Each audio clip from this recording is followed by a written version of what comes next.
Hallelujah.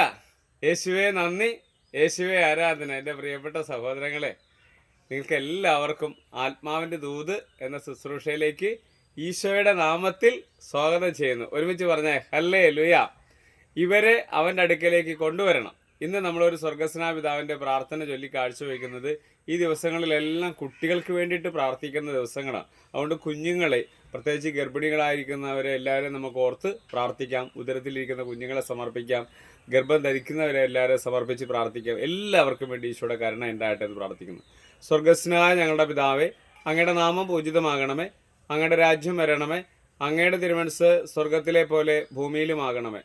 അന്നു വേണ്ടുന്ന ആഹാരം ഇന്നും ഞങ്ങൾക്ക് തരണമേ. ഞങ്ങളോട് തെറ്റ് ചെയ്യുന്നവരോട് ഞങ്ങൾ ക്ഷമിക്കുന്ന പോലെ ഞങ്ങളുടെ തെറ്റുകൾ ഞങ്ങളോട് ക്ഷമിക്കണമേ. ഞങ്ങളെ പ്രലോഭനങ്ങൾ ഉൾപ്പെടുത്തരുതേ, തിന്മയിൽ നിന്ന് ഞങ്ങളെ രക്ഷിച്ചുകൊള്ളണമേ. ഹല്ലേലൂയ.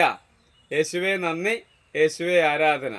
അവൻ തൊട്ട് അനുഗ്രഹിക്കുന്നതിന് വേണ്ടി ശിശുക്കളെ അവർ അവൻ്റെ അടുത്ത് കൊണ്ടുവന്നു. ഹല്ലേലൂയ.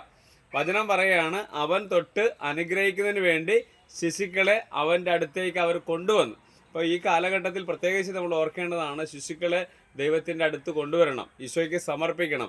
ഈശോയുടെ അനുഗ്രഹം ആ കുഞ്ഞുങ്ങൾക്ക് ഉണ്ടാകണം. അതുകൊണ്ട് നമ്മൾ കുഞ്ഞുങ്ങൾക്ക് വേണ്ടി കൂടുതൽ പ്രാർത്ഥിക്കാനും കുഞ്ഞുങ്ങളെ ദൈവത്തിന് സമർപ്പിക്കുകയും കൂടി ചെയ്യേണ്ട ഒരു കാലഘട്ടം കൂടിയാണ് കേട്ടോ. പ്രത്യേകിച്ച് ഈ ദിവസങ്ങളെല്ലാം ശിശുക്കൾക്ക് വേണ്ടിയിട്ടാണ് സഭ കൂടുതൽ ആത്മാർത്ഥമായിട്ട് പ്രാർത്ഥിക്കുന്ന ദിവസങ്ങൾ. അപ്പോൾ അതുകൊണ്ട് നമ്മുടെ ഓരോരുത്തരുടെയും മക്കളെ ഓർത്ത് നമുക്ക് ഈശോയ്ക്ക് നന്ദി പറയാം. പ്രത്യേകിച്ച് ശിശുക്കൾക്ക് വേണ്ടി ഈശോയുടെ വലിയ അനുഗ്രഹം ഉണ്ടായിരിക്കട്ടെ എന്ന് പ്രാർത്ഥിക്കുകയും ചെയ്യുന്നു. നിത്യം പിതാവും പുത്രനും പരിശുദ്ധാത്മാവിൻ്റെ നാമത്തിൽ ആമേൻ.